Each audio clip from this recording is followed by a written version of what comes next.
Then another thing you got to do is you got to figure out what door you're leaning against, lean against that door. And when it cracks open, you got to push it wide and step through. What's happening, everybody, and welcome back to another episode of the Mullins Muster Podcast, where we talk about all different aspects of leadership, and we talk about it with industry-leading experts. Thanks so much for being here. As always, if we're adding value to you, your family, your organizations, please do us a favor, leave a rating and review. Today's episode is brought to you by Humble Leader Development. Humble Leader Development is a leadership organization that strives to make people and organizations better through speaking, training, and consultation. If you want to find out more about Humble Leader Development, then check them out on Facebook and Instagram. Today is part 2 of my interview with Robb Olsen, leading expert in innovation, over 35 years at Proctor and Gamble, over 50 patents to his name, and the CEO of his own company, TransOrbital Dynamics. I hope you enjoy part 2 of my interview with Robb Olsen. It's not pure jobs to be done, but it's got a lot of job stuff in it. It's not pure Clayton Christensen, disruptive innovation, but it's got a lot of that stuff in it. So the way you converge is to converge by staying focused on those people you're trying to serve, not on yourself, right? So we went through that exercise. That was kind of late week of the first week we were together. And then we left our in-person session and spent about the next 3 or so weeks on the road trying to narrow our focus, doing a lot of research and trying to truly get to what the root cause of the problem that we were trying to solve was. We came back together for a second week of in-person learning, and we brought in Dr. DeGraff from the University of Michigan. And he sat down and went through a session. And in all honesty, he had all of us sitting on the edge of our seats. He called it How to Win a Bar Fight. So he had our attention right off the get-go. And he really went into basically different stakeholders and how they can hinder, do nothing, help, or kind of make happen your innovation. Can you just expound on that a little bit more and how important that is to getting some of those ideas across the finish line? Yeah, it's crucial. And this is the topic that distinguishes innovation from invention. Invention is the creation of a new thing. Innovation is the adoption of a useful new thing by a group of humans, okay? So now we're getting into the science of who the heck are these humans? And how do we influence them to adopt the better thing? First of all, you better make sure that the better thing's really better.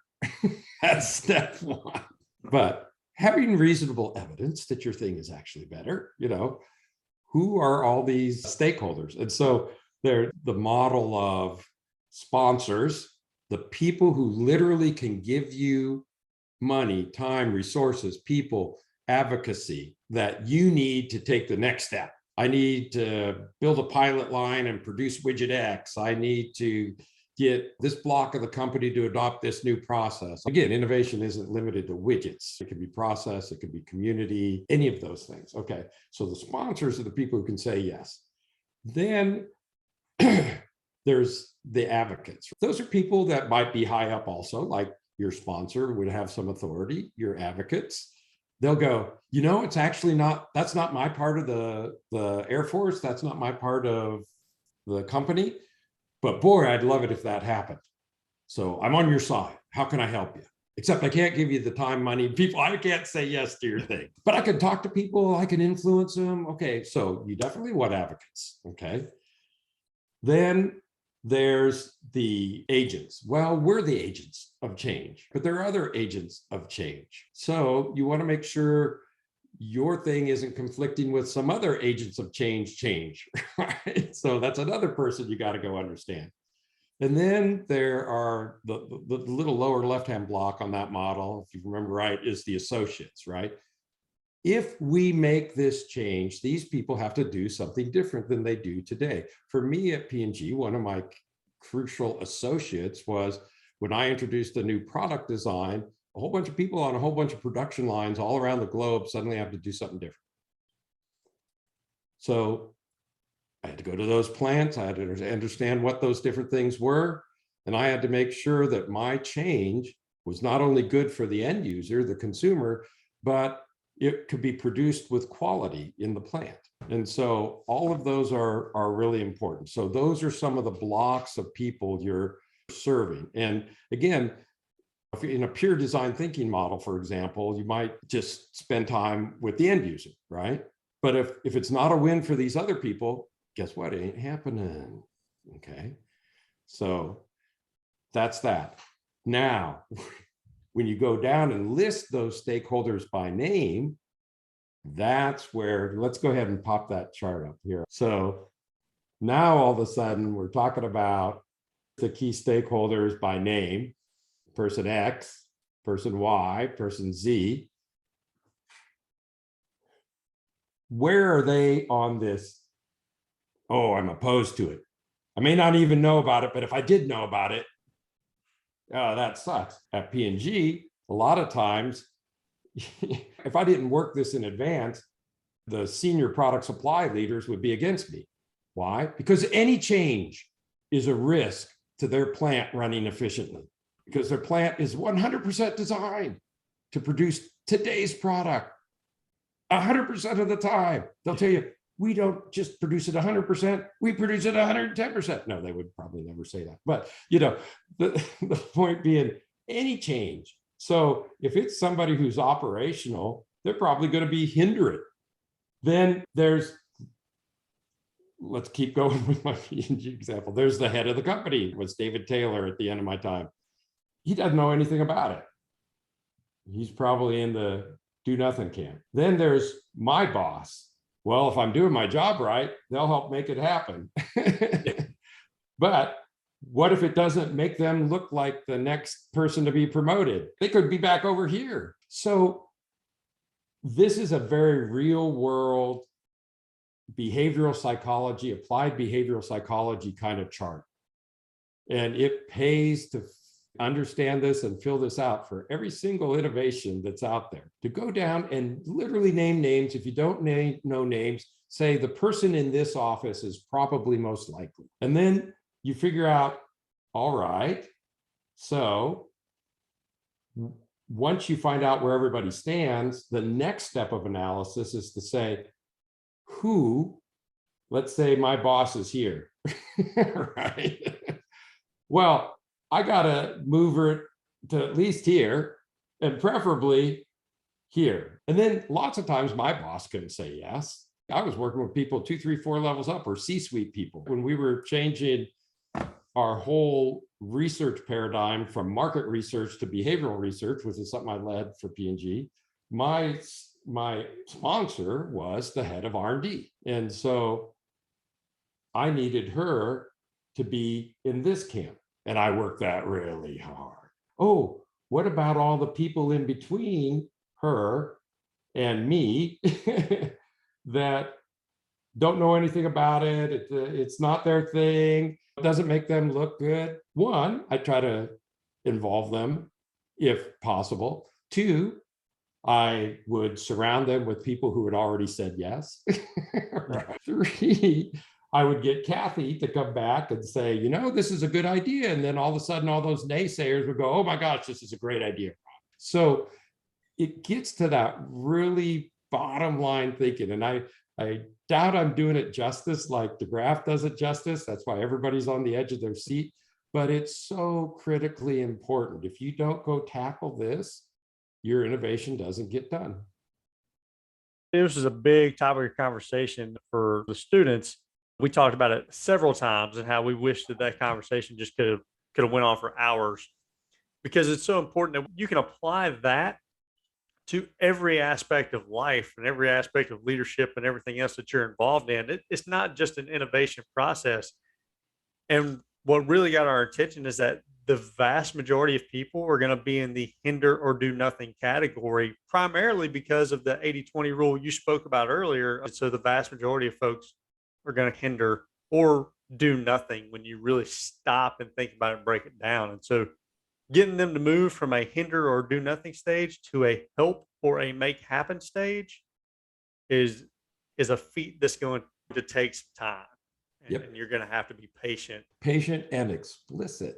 You got to go address it. A lot of this is a thing with greens a lot. I'm one of them, so I get to say this, right? We don't want to have to do that. Yeah. We want people to go, brilliant. Oh, you're so clever. Yes, let's go do that, right? You know, we don't have to work on the people who might oppose us. That's uncomfortable. You know? So how'd you overcome that though? What were you mentioned that you may surround some folks with that were kind of on the buy-in and get them that way. What are some of the other techniques you use to get them moved over into that, hey, I want to be a part of this camp?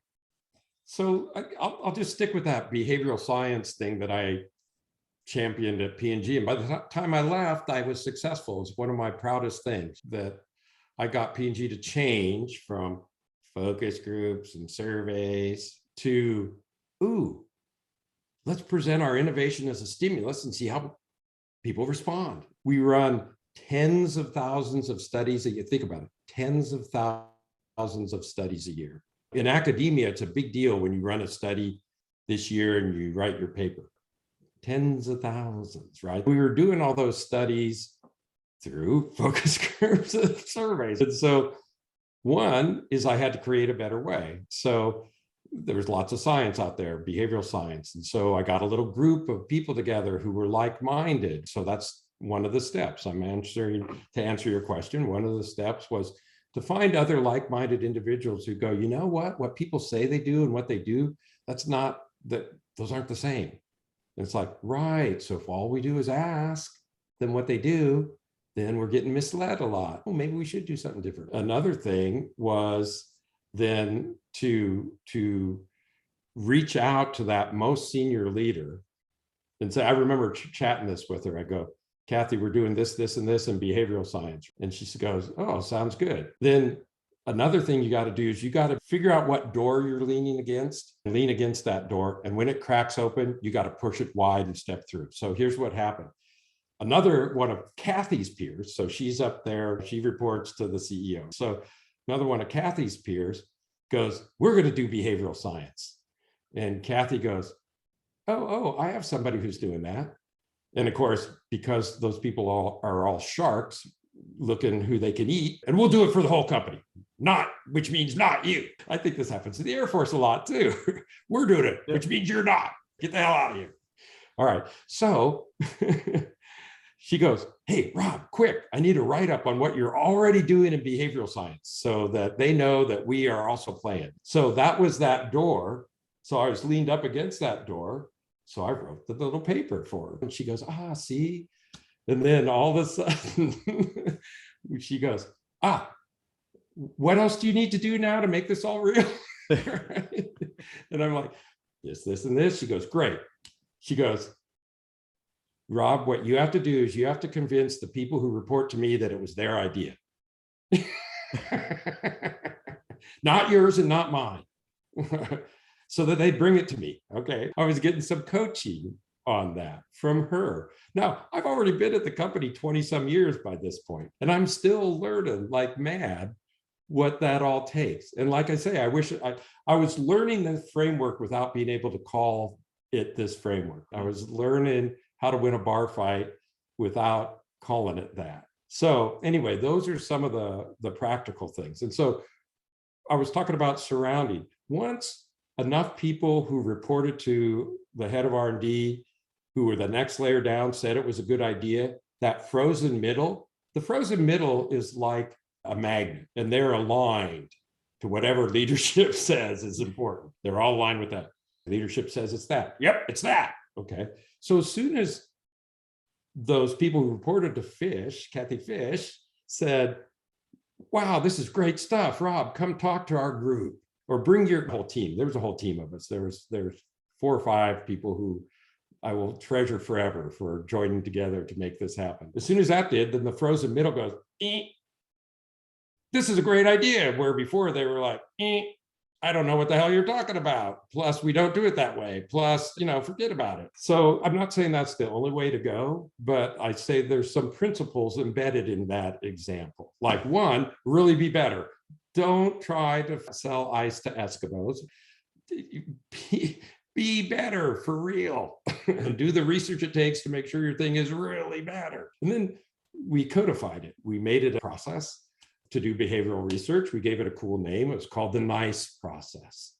It stood for new, implicit, choice, and explicit. So it had some behavioral science terms in it. We had another one that was a follow-up. It was called the SWEET process. Who wouldn't want to do the SWEET process? Then we got a bunch of people to do it. It truly was better. So we had the top people going, boy, this looks better. We ran the experiment 10 times and said we had 10 other groups from all different parts of the company say, this is better. And again, we surrounded that frozen middle and then they realigned. By the time I left P&G, we'd run that protocol 1,000 times, 1,000 studies, each of which cost about 10 to 30,000. So there's 10 to 30 million in study expense that was now being done vastly more efficiently with better direction setting and that sort of thing.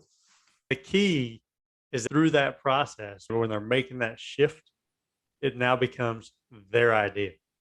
Yeah, and you bet. And once it becomes their idea, even though it's not, but once they're convinced that it's their idea, now you can take the brakes off, let the clutch out, and it's going to really take off. As an innovator, you got to come up with the ideas, put it out there, give them all the research, but then show them how it impacts them. If they make one little recommendation, tweak something, just minor, bang, it becomes theirs. You step back off, start doing more innovation, and the rest of it will take off. And that's crucial. Here's another little quote for you. All innovators have to learn that this is a compliment. When a senior leader comes back to you, or even a peer comes back to you with your idea, calls it their idea and says it's great, you go, yes, sir, ma'am. What a great idea. You don't go, that was my idea. You go, brilliant. I'll help you do that. Because you've already done it. There's no work to be done. Just push it across the finish line. Get your blues in there and push it across the finish line. We go through all that process. And in all honesty, the research you do, the behavioral analysis, that takes time. And in some of your products, you're having to travel all over the world to conduct your research and go into people's homes. And you guys did some things with Tide and the bottling, and that takes time. Well, now you're getting to the point where you're ready to pitch it to those folks to get their buy-in. What does that ideal pitch look like? What I actually do want to go through the flow with you on this to answer that question. I'll make just a couple comments and then I'll pull the screen up again. There's a lot of information out there about pitching to VCs. So it's startups to VCs. And that's a little different than what we're talking about. We're doing innovation inside big or successful organizations. For me in industry, it was P&G, or people I've consulted with since then, like Duracell and Pfizer and that sort of thing. Or it's in the Department of Defense, it's the Air Force. These are big, successful organizations. So the pitch looks a little different than a VC type pitch. So kick off by helping people visualize this better future. You just jump in. You say, imagine a world where X, Y, or Z is true. Now, what it shows on the screen there is tidy video. All of you were coached in the class. You could do this live, but if you make a 30, 60, 90 second, up to a couple minute long video to envision this future world, all of a sudden you've transported people to that future. And if you're good at it, they're going, okay, I want to hear the rest of your pitch because I like the future world. I don't know what it takes to get there. I can't imagine how we could possibly do that, but I like your future world. So you kick off with your future world. And then you just admit what you're there to do that day. I'm here to show you what it would take to get your agreement. Now let's dig in on the problem we're solving or the aspiration we're delivering, okay? What is that problem? Why does it matter? Why did it matter in the example I said of behavioral research versus traditional market research? Well, traditional market research often misled us. So why does that matter? And then be measurable. And I would say, look, we did X thousand tests last year. What percent of those misled us? Everybody go, ah, okay. So why does it matter? So you want your description of the problem or the aspiration to be honest, but still dramatic. Here's where voice of the customer comes in. So yes, you can have stats and numbers, but if you also bring someone forward saying, you know, we really screwed it up because people said this and they really did that. So some live testimonial from the people who have the problem. Then you say, introducing new X, right? New thing X. Could be a process, a solution, a community. It could be a widget. What's the name? What is it? How does it work? Why is it better? How far along are we on delivering it? And what else do we need to do? Notice the connection here. I love your future state. I want to help you. So you got to be clear on what else we need to do. You don't sugarcoat it and go, oh, yeah, and then magic will occur and then everybody will have it, right? What is the reason to believe? So that voice of the customer, we try to voice of other people. We talked about advocates who are senior people who would love for it to happen, but can't say yes. So there's the emotional version, and then there's this factual version. Notice how this is playing to voice of the customers, that's yellows, voice of the advocates, blues would kind of care about that, right? This data analysis, reds will care about that. Notice who's not served super well there, greens. But if your new thing is new enough, your whole proposition is serving the greens. So you see how we're doing prismatic thinking even across this pitch. Now, what you said, Jeremy, it's their idea and it's their problem. What's in it for the sponsor? You, Kathy Fish, have a $100 million budget for research every year. We're going to help you spend that more efficiently and effectively. What are you held accountable for, Kathy? You're held accountable for new propositions getting to market and delivering profit growth and volume growth. Here's how we help you do that, by finding the kinds of products that people will actually choose over products that exist, not just say they like it better, they'll actually choose it, specific and measurable. And then here's the, and there's more. Not only do you get all of this, but look what else we can do once we've taken that first step. Ooh, now we can apply it here, here, and here. All right. So that is an additional return on investment. Now, things don't just happen by magic. What are our paths to adoption and scale? Well, we're going to start with business unit X. They're going to try this new process.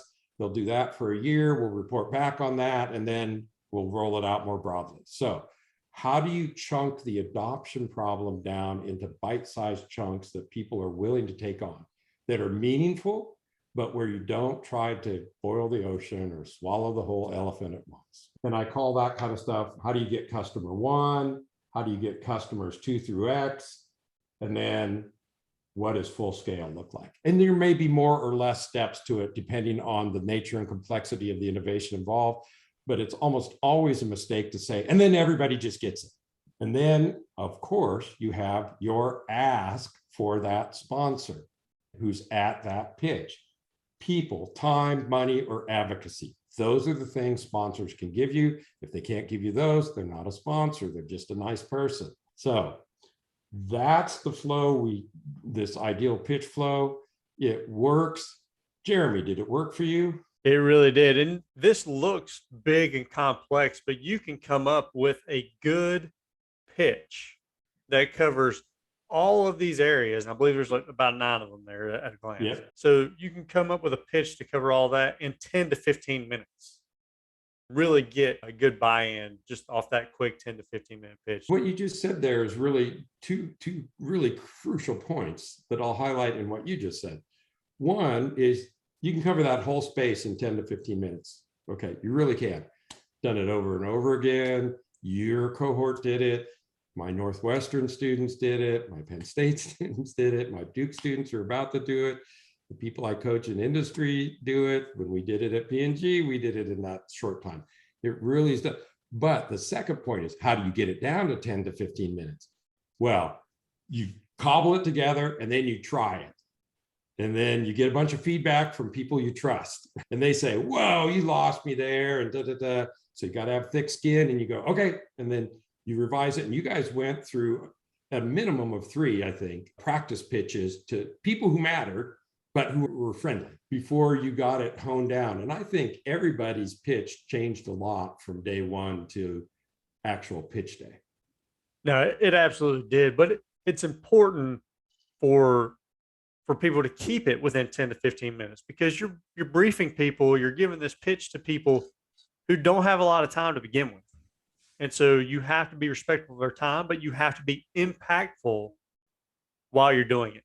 And I think that flow really lays it out nicely and keeps you within that tight time frame. I think you put that together. I think that's your own product from your 35 plus years experience, and it's worked for you and it works in industry. So we'll roll into the 2-minute drills. We wrap things up, just some rapid fire fun questions. So first of all, what's your favorite food, man? What do you like to eat? Crepes, or as my family called them, because we're partly Hungarian, palacsinki. So a crepe, fry it up, put some jam in it, roll it up. We called them also jelly rolls for us kids who couldn't pronounce palachinkis. That's my favorite. Oh, that's awesome. So what are you reading or listening to right now? What books kind of influence you? So right this minute, and it's one that's been with me for a long time from a podcast standpoint, it's Brain Science Podcast. So it's pretty nerdy, but it's everything about brain science. And what's really cool, and from a book standpoint, one that I read fairly recently was The Idea Factory, and it's about Bell Labs. And it's about how Bell Labs changed the world. And all this digital stuff, the stuff you and I are doing right now, came out of this research from these brilliant, often Nobel Prize winners eventually, Midwestern PhDs who, didn't have a penny to their name, but wound up working at Bell Labs and were brilliant. What are you most proud of? You got a lot of patents, but is there anything else you may be more proud of? Oh yeah. So, marrying my wife, Kate, was my genius move of all my moves. I think most of us men can agree to that. Yeah. And as you got to see, she's also a partner in this work we do, right? Yeah. When I make it interesting enough. Raising a good son, had a lot of trials and tribulations like a lot of young people do, but it's turned out well. And I think another one, going all the way back to my youth, I grew up pretty poor. So getting out of poverty, finding a positive path. I have friends who didn't make it. So super glad, Lord has blessed me in that. Yeah. So what do you do in your spare time? What's your favorite hobby? I like backyard gardening, just like flowers in the yard and stuff. And we live down here in North Carolina, and we're blessed in our neighborhood to have some nice woods and a path through it. So I just like walking in the woods. My wife calls it forced bathing. Yeah. And so it's a wonderful way to decompress and just let go of all this hard thinking stuff and just be. Yeah. What makes you laugh? What always makes you laugh regardless? Dilbert. Dilbert, a bunch of us grew up on Dilbert as we grew up in industry. Dilbert was always writing about the goofy shit that we couldn't say. So what's a good quality product that's worth the money to spend on it? What's something you'll spend a few extra dollars on because it's good quality? Good camera, good microphone. And you're experiencing them right now. Like I got this lovely 10x optical zoom camera that you're seeing me through. Then I'm talking to you on a little tiny professional microphone that comes from Sound Professionals that plugs in USB, but boy, it gets the audio quality and solves a bunch of problems. Because we interact so much online, you bet I invest in things that help me interact online. So do you have a bucket list? I want to hike Mount St. Helens. I did that when I was younger. I went where it had blown up And we took a hike around the mountains that overlook, I think it's called Spirit Lake, where all the trees were blown down. And when I went there, Mount St. Helens from us 10 miles away, all the way to the cinder cone, was a barren, it was like the surface of the moon. Nothing grew. And I go, how cool to just walk the surface of the moon till I got up to that cinder cone and saw that little wisp of smoke and steam coming out to see that barren moon. And then on my right is this huge, beautiful rainforest, Pacific Northwest rainforest. So what motivates you? What keeps you going? I mean, you have a passion for what you do, but what keeps you driven? I guess I'm hardwired to look at something and go, I wonder if we could do that better. Yeah. So I'm such a natural member of the fringe about that. And so I don't see the stereotypes that you see in media. I see real kids getting their degrees and working to become young professionals. And the world's chock full of challenges, as we know. And as soon as we knock one down, we humans are pretty good at standing up the next big one and the next and the next. I want them to have the tools to make positive change in the world, because that's a forever problem with humans. So if you can meet one person, dead or alive, who would it be? It would be Musk, Yeah. I would so love to just have a really kind of conversation, because I have the feeling we'd get on some topics and go, yeah, isn't that amazing? Or doesn't that suck? Or I just would love a chance to see how his mind really works and talk a few things with him. I think that'd be super fun. So I'll finish it up. What's your favorite Bible verse or quote? It's the through a glass darkly one. So for now we see through a glass darkly, but then face to face. Now I know in part, but then shall I know, even as also I am known. That is the most reassuring thing to me, because why do we have all these challenges as humans? Well, we're super imperfect.